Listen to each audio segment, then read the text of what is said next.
Bonsoir à toutes et à tous, bienvenue dans cette grande édition de nos informations, mais tout d'abord le sommaire. Dans l'actualité ce soir, voirie de Kaloum, bientôt le début des travaux d'aménagement. L'annonce est faite par l'entreprise en charge du chantier. C'était lors d'une visite sur les axes identifiés avec les cadres du ministère de l'Habitat. Et puis, nous sommes à quelques heures du début des examens nationaux en Guinée. Les salles sont identifiées, les dispositifs pris à part pour la réussite parfaite, pour la parfaite réussite des examens. Le ministre de l'Éducation invite tous les acteurs du système à plus de responsabilités. Enfin, Hajj 2019, les opérations de vaccination ont démarré ce matin à la grande mosquée Faisal de Conakry. Le coup d'envoi est donné par le secrétaire général aux affaires religieuses. Voilà pour le sommaire. Encore une fois, bonsoir à toutes et à tous. Bienvenue dans cette édition d'information. Tout d'abord, ce message départ. Le message du président de la République de Guinée à son homologue des États-Unis d'Amérique. Monsieur le Président, à l'occasion de la fête de l'indépendance de votre prestigieux pays, le 4 juillet, date historique, symbole de grandeur, d'abnégation, de courage et de liberté universelle, j'ai l'honneur et l'agréable plaisir de vous adresser au nom du gouvernement du peuple de Guinée, à mon nom personnel et à vous personnellement, à votre gouvernement et à l'ensemble du peuple ami des États-Unis, nos meilleurs voeux de santé, de bonheur, de progrès, de prospérité et de succès dans toutes vos entreprises. Nos voeux s'adressent également et en particulier aux honorables représentants et membres du Sénat, du Congrès et des autres prestigieuses institutions de votre pays. Excellence, Monsieur le Président, je voudrais en cette heureuse occasion vous adresser mes vives félicitations pour les immenses et inlassables efforts consentis par votre pays pour contribuer à rendre notre monde que nous avons en partage meilleur et prospère. Je suis heureux de constater que sous vos leaderships, le partenariat entre les USA et l'Afrique se renforce de façon prodigieuse en vue de la réalisation de diverses initiatives favorables au développement économique et social de notre continent. Ce qui d'ailleurs ne m'étonne guère, en effet, lors du déjeuner que vous nous aviez offert le 20 septembre 2017, lorsque j'étais président en exercice de l'Union africaine, je vous ai exprimé mon agréable surprise de constater que vous nous intéressiez réellement à l'Afrique, contrairement à l'opinion répandue. Son Excellence, M. Donald Trump, président des États-Unis d'Amérique. Monsieur le Président, je suis particulièrement fier et heureux de rappeler que la coopération amicale entre les USA et la Guinée, vieille de plusieurs décennies, a permis la mise en œuvre de multiples projets qui ont contribué à l'approfondissement de nos relations qui augurent d'excellentes perspectives. En outre, je voudrais exprimer toute ma reconnaissance aux États-Unis qui a toujours soutenu et fourni des assistances remarquables au développement durable de la Guinée, notamment au moment des épreuves graves qu'elle a traversées. Pour ma part, je profite de l'invitation qui m'a été faite par le sous-secrétaire chargé des affaires africaines pour une visite dans votre grand pays afin d'explorer avec les autorités américaines les opportunités de renforcement des relations de coopération entre les USA et la République de Guinée dans tous les domaines possibles. Tout en vous réitérant nos félicitations et nos vœux sincères de plein épanouissement, je vous prie de croire, Excellence, Monsieur le Président de la République, en l'assurance de ma très haute et amicale considération. Professeur Alpha Condé. Dans l'actualité ce soir, en février 2017, lors de la visite à Conakry du roi Mohamed VI, plusieurs conventions avaient été scellées avec la Guinée. Parmi elles, le projet de mise en œuvre de la voirie urbaine de Kaloum. Les travaux d'aménagement vont démarrer en fin septembre 2019 pour un délai de 24 mois. L'entreprise marocaine en charge des travaux et les cadres du ministère de l'Habitat viennent de visiter les axes identifiés. Saint-Martin Fancinadouno. De mise à niveau de la voirie urbaine de Kaloum débuteront après les grandes pluies. Le boulevard Téli Diallo, l'avenue de la République, les rues du commerce et les corniches seront aménagées.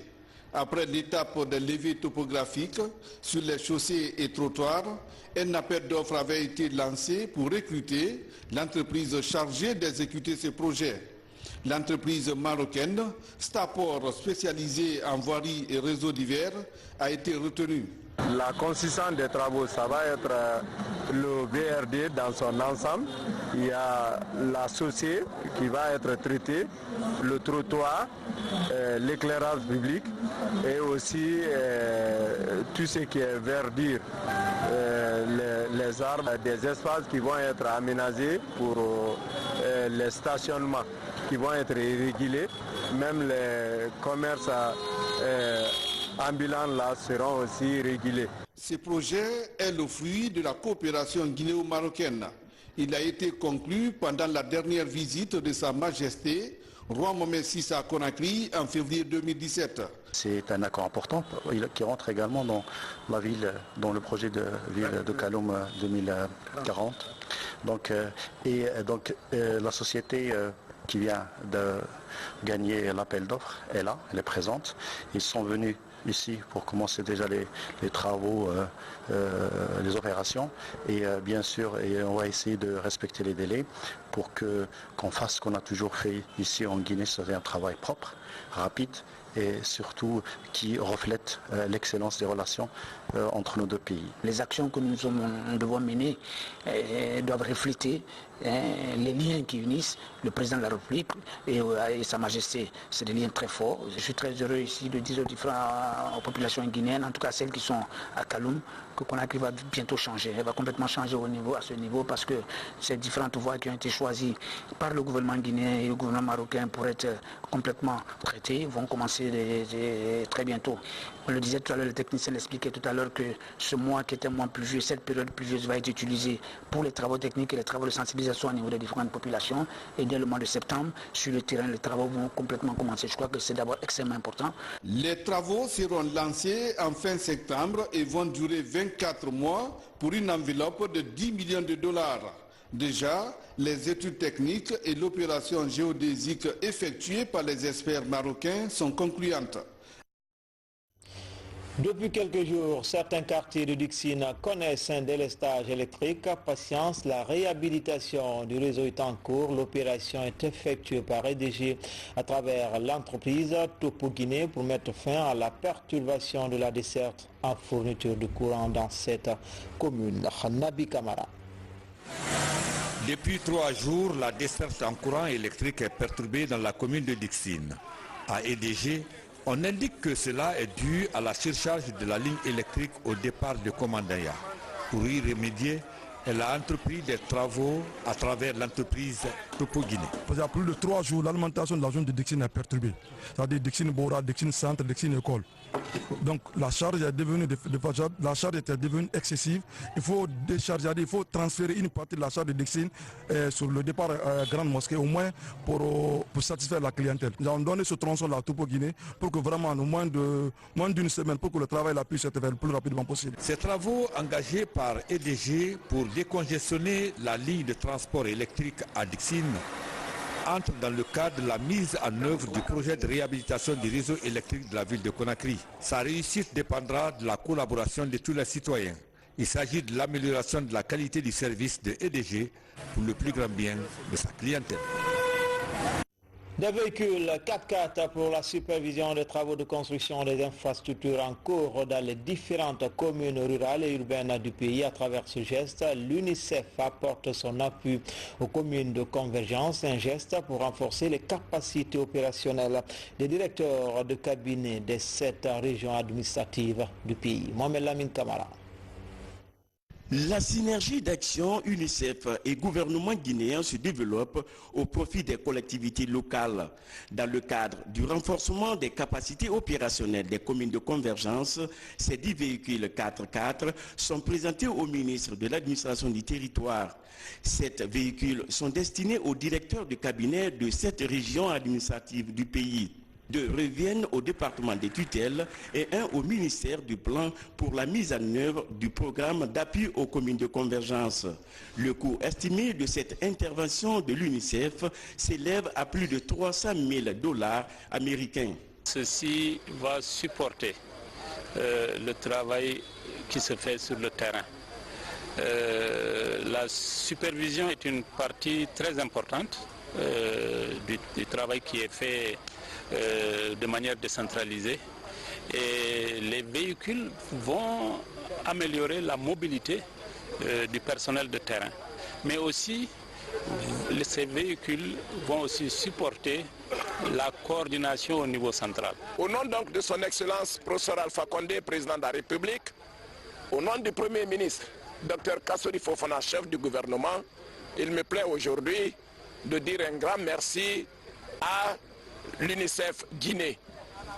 Quant à la gestion dans les normes de ces équipements de travail, il n'y a pas l'ombre du doute.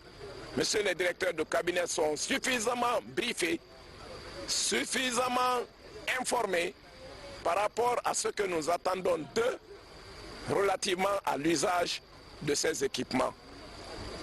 Est-il opportun que je dise d'or que j'y veillerai personnellement comme sur la prunelle de mes yeux? La décentralisation étant transversale, la coopération interdépartementale est fondamentale dans le développement des communes pilotes de convergence. Les directeurs de cabinet principaux bénéficiaires sont heureux de recevoir ces véhicules. Qui connaît ce que c'est qu'un directeur de cabinet au niveau d'un gouvernorat n'est pas surpris que l'État et ses partenaires aient pensé à nous pour nous doter de véhicules. Nous avons pris l'engagement au nom de l'ensemble des directeurs de cabinet du pays de faire de manière à ce que si nous étions proches des communes de convergence, que nous soyons davantage plus proches parce que nous avons les moyens de notre politique. Les communes de convergence sont appelées à être un modèle de réussite pour le développement communautaire. Ce don de véhicules fera désormais de ces administrateurs territoriaux de véritables agents de développement pour assurer efficacement la supervision dans les communes de convergence. Justement, dans la cité de Kisi-Kavakita, des infrastructures sont annoncées. Le nouvel instrument de développement des collectivités mis en place par l'État se matérialise dans cette ville située au sud du pays. Les actions de développement communautaire sont lancées. Tcharno Maroufbar, Mohamed Mpati Kamara, Saïdou Mandialo. Le développement à la base, c'est le champ d'action de l'Agence nationale de financement des collectivités en Afrique dans l'arrière-pays. Dans la préfecture de Kisidou, par exemple, plusieurs chantiers sont ouverts.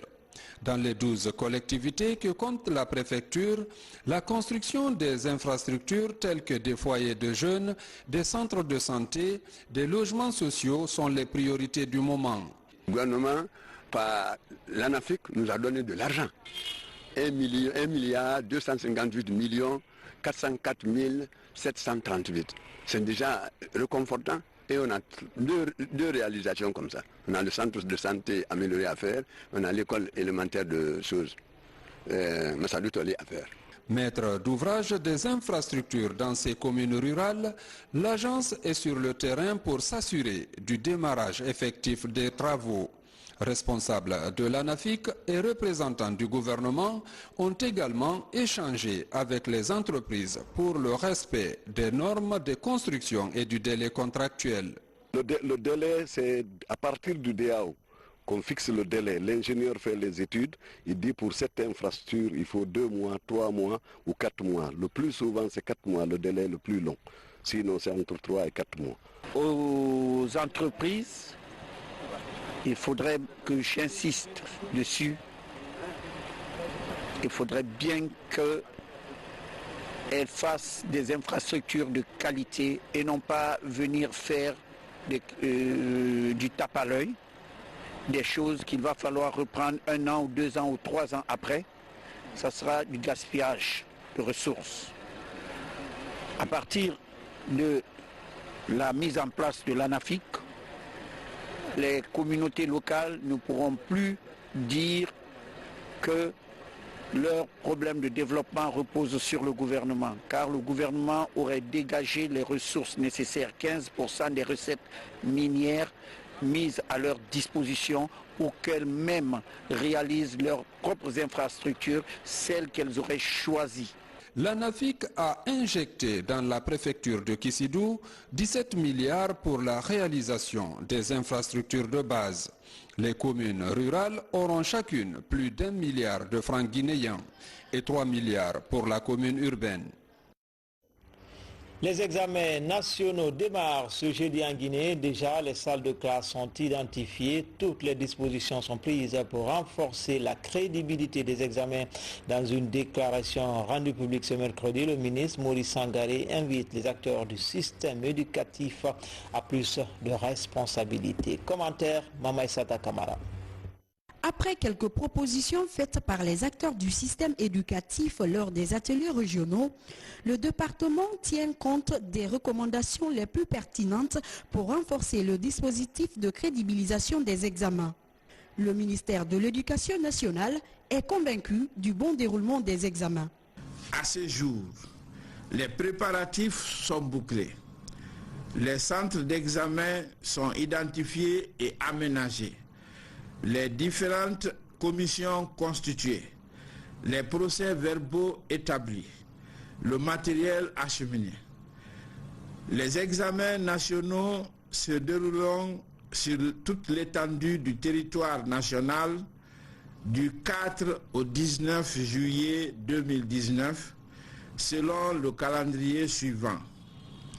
Certificat de fin d'études élémentaires du jeudi 4 au samedi 6 juillet 2019. Brevet d'études du premier cycle du lundi 8 au samedi 13 juillet 2019. Baccalauréat unique du lundi 15 au vendredi 19 juillet 2019. Cette année, ils sont 475 089 candidats à affronter les différents examens nationaux dans 1917 centres à travers le pays. Les autorités de l'éducation invitent tous les acteurs impliqués à beaucoup plus de responsabilités.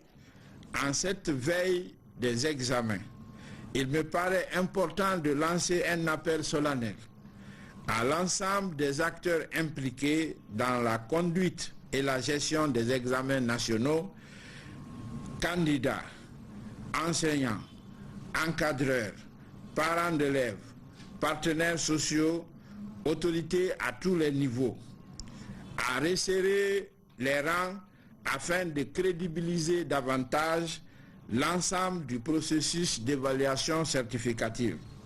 Cette année, le nombre de candidats connaît une légère augmentation. 475 000 pour cette session contre 436 000 l'année dernière. Ils sont répartis comme suit.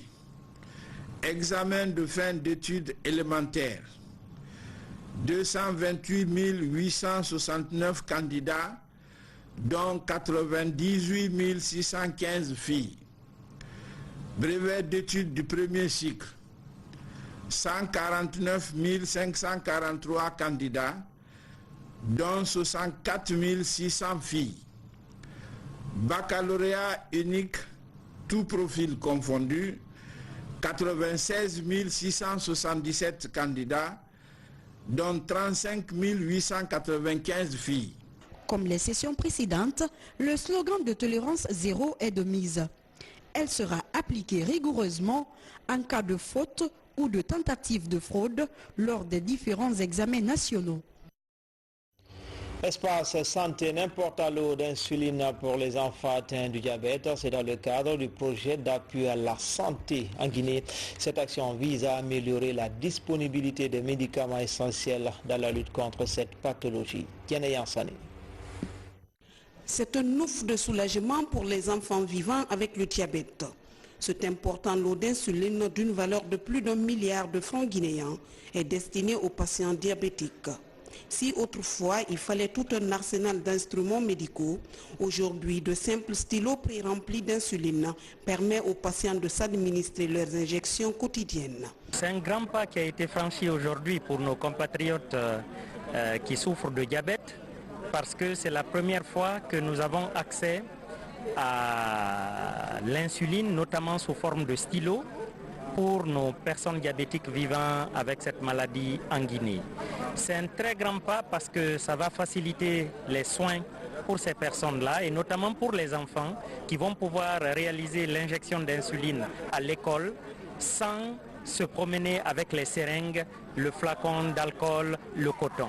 Je suis vraiment très heureuse de cela, très contente de dépasser parce que l'insuline c'est notre vie à nous les jeunes diabétiques, surtout les enfants. Quand je dis c'est notre vie, c'est parce qu'on ne peut pas vivre sans ça et le diabète c'est une maladie à vie. C'est pourquoi je me réjouis beaucoup de la situation vraiment de la cérémonie. J'ai l'espoir pour les autres, à partir d'aujourd'hui, qu'à la langue, on ne va pas manquer de l'insuline. Ces 39 000 flacons de solutions injectables ainsi que les 19 440 stylos sont le fruit de la coopération entre le ministère de la Santé et l'Union européenne. Tous les médicaments que nous appelons couramment les médicaments sociaux, ces médicaments doivent être disponibles à la pharmacie centrale de Guinée pour que les populations démunies puissent avoir des médicaments de qualité à des coûts abordables. Nous pouvons rassurer que ce stock de médicaments sera disponible dans tous les dépôts relais de la PCG sur toute l'étendue du territoire national. Et nous pouvons aussi rassurer nos frères et sœurs diabétiques que ces médicaments mis à notre disposition aujourd'hui connaîtront un réapprovisionnement continu. Il n'y a pas de système de santé viable, soutenable, s'il n'y a pas de produits pharmaceutiques disponibles, de qualité et au prix accessible. La pharmacie centrale joue un rôle capital et un pilier essentiel du système de la santé. Ce projet fait partie des nombreux progrès accomplis par le ministère de la Santé dans la lutte contre le diabète. Il vient renforcer les interventions des unités et des services spécialisés dans la prise en charge du diabète dans les hôpitaux régionaux. Hajj 2019, les opérations de vaccination ont démarré. Le coup d'envoi est donné à la grande mosquée Faisal par le secrétaire général des affaires religieuses. Ce carnet de vaccination est primordial pour tous les candidats au lieu saint de l'islam. Fatima Diallo. Pour ce premier jour, le centre de vaccination de Matoto n'a pas enregistré beaucoup d'engouement, contrairement à ceux de la grande mosquée Faisal et de Koloma. Ici, après la vaccination, les pèlerins reçoivent des conseils et orientations pour bien accomplir le voyage saint. De l'autre côté du centre islamique, les uniformes sont reçus par certains pèlerins. Toute une batterie de mesures pour permettre aux Guinéens de bien accomplir le Hajj 2019. Le gouvernement nous a accompagnés. Ils ont fait le premier pas qui a facilité les tâches pour nous. Préfinancer les opérations du pèlerinage, y compris les opérations de vaccination, parce que le vaccin, il faut commander. Alors ça vient avant le début de l'inscription même des pèlerins. Alors ça trouve qu'on n'a rien collecté pour ce sens, mais avec la participation et implication personnelle de son Excellence, Monsieur le Président de la République, il a mis à notre disposition le préfinancement qui nous a aidés à surmonter les difficultés en ce qui concerne la commande des vaccins pour nos pèlerins, en ce qui concerne les avances pour l'avionnaire, en ce qui concerne les avances pour les prestataires saoudiens. Les candidats au Hajj 2019 des communes de Kaloum, Matam et Dixine ont rallié la grande mosquée Faisal pour se soumettre à cet exercice. Par la grâce de Dieu, cette fois-ci quand même, ça se passe bien. Depuis l'inscription, c'est-à-dire l'enregistrement, jusqu'à la vaccination, vraiment on n'a pas eu de problème. La décentralisation des opérations est la grande nouveauté cette année. 4 centres seront installés dans les communes de Conakry. Au niveau de la vaccination par exemple, vous avez une décentralisation des lieux vaccinaux. Ce n'est plus seulement à la mosquée Faisal ici, mais c'est plutôt ici à Faisal, à la mosquée turque à Bambeto, à la mosquée Fofana de Matoto et à la mosquée Al-Haramain de Kuntia. Chaque année, la Mecque reçoit environ 5 millions de pèlerins, dont 8 000 Guinéens. Mais pour accomplir le Hajj, il faut être en bonne santé car c'est une épreuve physique contraignante. C'est pourquoi il convient de se préparer pour y faire face. Ainsi, il devient obligatoire pour chaque candidat de prendre son vaccin.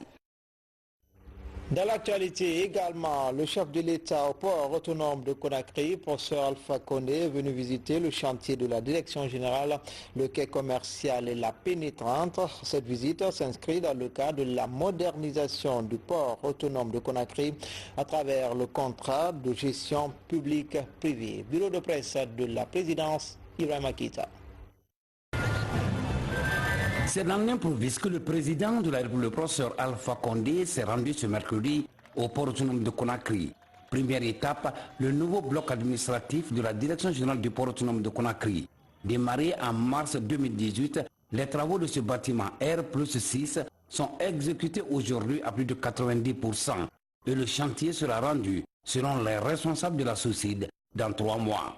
Ensuite, le chef de l'État et sa suite se sont rendus au quai commercial. Là, professeur Alpha Condé est venu visiter 2 grues modernes qui donnent une autre image au port autonome de Conakry. Des grues capables de décharger des navires entre 80 et 120 tonnes de marchandises par manœuvre.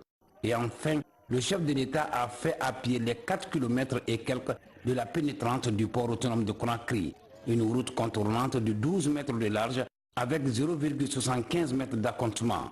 Ce projet, qui entre dans le cadre de la modernisation du port autonome de Conakry, permettra aux gros porteurs de contourner la commune de Kaloum. C'est dans le cadre de la modernisation du port. Nous sommes en train de travailler avec le groupe Al-Bayrak. Pour la première fois, ils vont commencer par la pénétrante routière de 4 km et d'un parking pour 650 camions. Ensuite, ils vont procéder à l'éclairage du port et la réhabilitation des quais. Ils vont fonder le chenal d'accès et le bassin portuaire à moins 14 mètres. Cette action et d'autres en vue s'inscrivent dans le cadre du contrat de gestion qui lie la Guinée à la société Al-Bayrak pour une durée de 25 ans. C'est dans le cadre d'un partenariat public-privé qui a amené la société Al-Bayrak à signer un contrat de construction de 25 ans avec la République de Guinée pour la gestion de ce port, mais aussi et surtout pour son extension et sa modernisation. Il n'y a pas moins de 500 millions de dollars qui vont être investis au niveau du port, sans que cela ne coûte un franc à l'État. Bien au contraire, au titre du contrat de construction, l'État percevra une moyenne annuelle chaque année donc de 13 millions de dollars, non compris donc tous ces investissements qui vont être faits pour faire de notre port un véritable hub sur-régional, un port compétitif. Qu'aucune disposition particulière n'a été prise pour organiser cette réception. Ça s'est fait de façon spontanée et je crois que les spectacles que vous allez diffuser parlent éloquemment et tout ceci veut dire que les populations sont en train de comprendre progressivement l'élan qui est donné au développement de notre économie, à l'importance notamment que le professeur Alpha Condé donne à l'infrastructure portière qui est à la base du développement économique de notre pays. En parcourant les 4 km et quelques, le chef de l'État a fait des escales pour avoir des précisions sur les tenants et aboutissants de ce projet d'avenir. Un projet qui va incontestablement faire du port autonome de Conakry une vitrine en Afrique. Nous félicitons la société Al-Bayrak parce qu'ils ont été au-delà de cet engagement. Et vous savez, Conakry est très encombré parce qu'il y a tous les camions, les citernes qui viennent. Donc avec la contournante, aucun camion, aucune citerne ne peut plus rentrer en ville. Ils viennent à partir du 8 novembre, ils prennent la pénétrante qui va être faite là. Il y aura un parking pour 650 camions. Donc il n'y aura plus d'encombrement, que ce soit les conteneurs, que ce soit les camions citernes. Personne ne traversera plus la ville. Et ensuite, ils vont faire des quais nouveaux pour qu'on ait plusieurs quais. Vous savez, le port de Conakry est le mieux pour Bamako et pour Bobo-Dioulasso. Mais pour cela, il faut qu'on ait une grande capacité. Donc en faisant de nouveaux quais, ça va permettre à beaucoup de bateaux d'aborder en même temps. Ensuite, comme maintenant il y a des grues qui peuvent prendre jusqu'à 140 tonnes, donc ça va accélérer le travail. C'est-à-dire là où les dockers mettaient par exemple 5 heures, ils ne mettent plus que 2 heures. Donc, mais comme le trafic va beaucoup augmenter, ça va augmenter leur capacité de travail et leur salaire. Mais en même temps, rendre leur travail moins pénible. Vous voyez par exemple avec les portiques qui déchargent les conteneurs, c'est plus facile pour les dockers. Mais évidemment, comme on a dit, pas une seule personne ne sera licenciée. Mais chacun doit être spécialisé dans son travail. Le docker est dans le rôle de docker, les autres, chacun reste dans son rôle. Et c'est exactement. Donc nous allons avoir un débat progressif au fur et à mesure des travaux avancent. A précisé que sur tout le parcours, la population est spontanément sortie pour accompagner le chef de l'État, tout en lui rendant hommage pour ses initiatives en faveur du développement. Et puis ce communiqué du bureau de l'Assemblée nationale, le président de l'Assemblée nationale porte à la connaissance des honorables députés, des présidents des institutions constitutionnelles, des membres du gouvernement et du peuple de Guinée que la clôture de la première session ordinaire de l'année 2019, dite session des lois, ouverte le 5 avril 2019, aura lieu le vendredi 5 juillet 2019 à 11h précises à l'hémicycle du Palais du Peuple. Sont conviés à cette cérémonie solennelle Monsieur le Premier ministre, chef du gouvernement, Monsieur le ministre d'État chargé des affaires présidentielles, Monsieur le ministre chargé des relations avec les institutions constitutionnelles, Mesdames et Messieurs les présidents des institutions constitutionnelles, Monsieur le ministre secrétaire général de la présidence de la République, Monsieur le directeur, Monsieur le ministre directeur du cabinet de la présidence, Mesdames et Messieurs les ministres conseillers à la présidence, Monsieur le ministre chef de cabinet à la présidence, Mesdames et Messieurs les membres du gouvernement, Monsieur le secrétaire général du gouvernement, Monsieur le secrétaire général des affaires religieuses, Monsieur le gouverneur de la BCRG, Monsieur le chef d'état-major général des armées, Monsieur le haut commandant de la gendarmerie nationale, directeur de la justice militaire, Monsieur le chef d'état-major particulier, Monsieur le directeur général de la police, de la douane et des eaux et forêts, Mesdames et Messieurs les membres du corps diplomatique et consulaire, Mesdames et Messieurs les représentants des institutions internationales, Monsieur le gouverneur de la ville de Conakry, Mesdames et Messieurs les maires des communes de Conakry, révérends représentants des confessions religieuses, Madame la Présidente du Parlement des enfants, Mesdames et Messieurs les représentants des syndicats et de la société civile, le Président Claude Korikondiano, le nouveau garde des Sceaux par intérim à la rencontre des présidents des différentes institutions judiciaires, de la Cour suprême à la Cour des comptes en passant par la Cour constitutionnelle, le ministre Fofana s'engage à améliorer la gouvernance judiciaire au cours des entretiens. Les différentes parties comptent harmoniser les efforts pour la construction d'un véritable état de droit. Tcherno Younousa Ba. C'est sa première prise de contact avec les institutions républicaines et constitutionnelles depuis sa nomination comme ministre de la Justice par intérim. À la Cour suprême, l'entretien a porté sur l'amélioration des conditions de travail du personnel. De là, Mohamed Lamine Fofana et sa suite ont été également reçus à la Cour constitutionnelle et à la Cour des comptes. Partout, des difficultés liées au bon fonctionnement de ces institutions ont été abordées. Nous avons 6 chambres. Normalement, chaque chambre, c'est un président de chambre et 4 conseillers. Nous sommes loin du compte au moment où nous parlons. Et sans compter les chambres réunies qui sont au niveau du premier président. Sans compter l'administration qui doit être mise en place au niveau de la présidence, de la Cour, et que cette administration est composée de magistrats uniquement. Donc il faut beaucoup de magistrats à la Cour. Pour le fait que la Cour ne dispose pas de pouvoir d'autosaisine en matière d'action directe pour la protection des droits fondamentaux et le début extrêmement faible de l'exception d'inconstitutionnalité, nous avons sollicité donc l'implication de Monsieur le ministre pour rendre cette attribution constitutionnelle effective. La visite de courtoisie du nouveau garde des Sceaux va dans le sens d'une meilleure collaboration avec les institutions républicaines, notamment la Cour des comptes qui fait partie du domaine judiciaire en Guinée. En réponse à ces préoccupations, le ministre Mohamed Lamine Fofana se montre rassurant. Il promet d'examiner au cas par cas les doléances formulées. Les engagements, c'est au nom de M. le Président de la République pour dire que nous ne manquerons pas d'attirer permanemment son attention sur ces problèmes et l'aider à réfléchir quant à la solution à apporter. Ces dernières années, la Guinée s'est engagée dans un vaste programme d'amélioration de la gouvernance judiciaire Certes, des avancées notables, mais les réformes doivent continuer. Viol sur mineurs, le phénomène persiste encore. Cette fois-ci, ce sont 3 filles appartenant à la même famille et dont l'âge varie entre 5 et 13 ans qui viennent d'être violées au quartier Koloma. L'auteur serait un membre de la famille. C'est la division des investigations de la gendarmerie qui a mis le grappin sur le présumé auteur. Explication, Alfaïsia Gaba. Issues toutes de la même famille, ces adolescentes ont entre 5 et 13 ans. Elles viennent de subir le pire des cauchemars de leur vie. Ces 3 fillettes ont été victimes d'un cas de viol. Le présumé auteur, c'est jeune d'une trentaine d'années, tapissé de son état. Il a été arrêté grâce à l'intervention de la division protection des enfants et du genre de la direction des investigations judiciaires.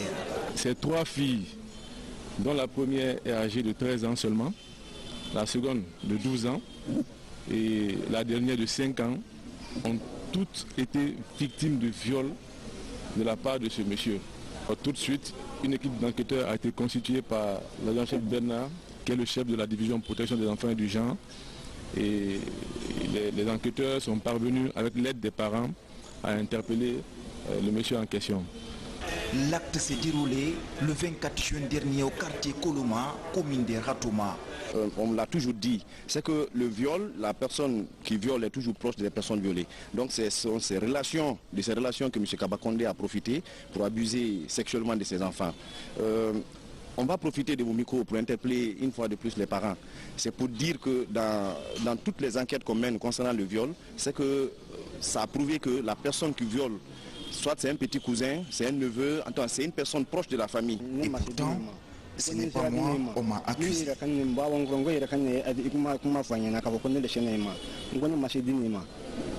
Le viol sur mineur est devenu récurrent à Conakry et à l'intérieur du pays. Ici à la division protection des enfants et du genre de Matam, au minimum 2 cas de viol sont déclarés par jour. La direction des investigations judiciaires, soutenue par le haut commandant de la gendarmerie nationale, est plus que jamais engagée à freiner la pratique. En attendant, ces présumés auteurs de viol est mis à la disposition de la justice. Enfin, l'actualité nationale sous forme de télégramme. Les images sont commentées par Mamadou Salouba. L'ONG École d'Excellence pour tous vient d'organiser le prix d'excellence récompensant les meilleurs élèves de certains établissements scolaires de la capitale. Cette première édition a touché 3 grands lycées et collèges de Conakry. Les activités se sont déroulées au centre culturel franco-guinéen. C'est des études qui payent aujourd'hui. Toutes ces autorités que la jeunesse a envie, c'est parce qu'ils ont travaillé. Et j'aimerais demander à la jeunesse de s'élever comme un seul homme. J'aimerais demander à tous les fils et toutes les filles de ce pays de s'élever comme un seul pour changer d'image. Parce qu'un enfant qui est bien instruit en Guinée peut servir en Côte d'Ivoire, peut servir dans n'importe quel pays africain. L'École nationale de la santé et l'Institut professionnel Bambokeba Fadiga bénéficient chacun de sa première étoile d'or. Ces 2 écoles de santé implantées à Kindia reçoivent les récompenses suite à l'amélioration de la qualité de l'enseignement initiée par l'USAID. Nous sommes vraiment contents. Contents, premièrement parce que nous sommes arrivés à nos objectifs. Contents parce que c'est la première fois dans l'histoire des écoles que cela se réalise. Contents aussi parce que nous pensons que d'autres personnes avec lesquelles nous sommes vont essayer de nous suivre et ça va qualifier l'enseignement dans notre pays. Les femmes exciseuses de Banguya dans la préfecture de Kindia décident désormais d'abandonner l'excision dans toutes ses formes. C'est au cours d'une cérémonie de déclaration publique d'abandon de pratiques d'excision et de mariage d'enfants. C'est une initiative du ministère de l'Action sociale en collaboration avec le Comité national suisse et l'UNICEF. Et nous nous réjouissons que dans la tranche d'âge des enfants âgés de 0 à 14 ans, nous avons eu une baisse de 6% de la prévalence des mutilations génitales féminines. Nous sommes passés à 45% à 39%. Ceci est une dynamique positive, est une dynamique encourageante. Et comme vous l'avez bien vu, les groupements de femmes, les notables et les leaders communautaires, la commune de convergence de Bangoya, ils ont pris sur eux la responsabilité d'élargir les campagnes pour la fin de cette pratique, pour le respect des droits des enfants, pour le respect des droits de nos filles. Et cela est un motif d'encouragement et de satisfaction pour UNICEF.